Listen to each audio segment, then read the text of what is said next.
Hello guys, ito naman yung part 2 ng aming mini reunion ng aking mga classmate nung elementary at saka batchmate na din. Dito pinagpatuloy pa rin namin yung bonding moment namin together after 23 years na hindi nagkikita-kita. Pero yung iba kasi dito nakikita ko na dati pa, pero yung iba nito lang.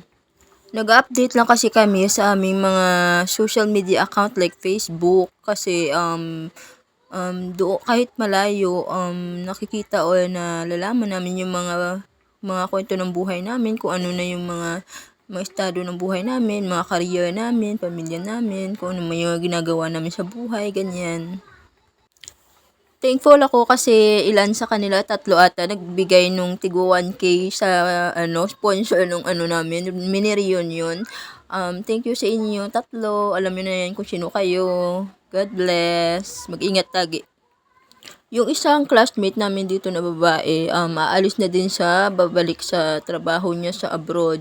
Kaya isa din to sa memorable moment para sa kanya kasi syempre after 23 years din, di kami nakikita.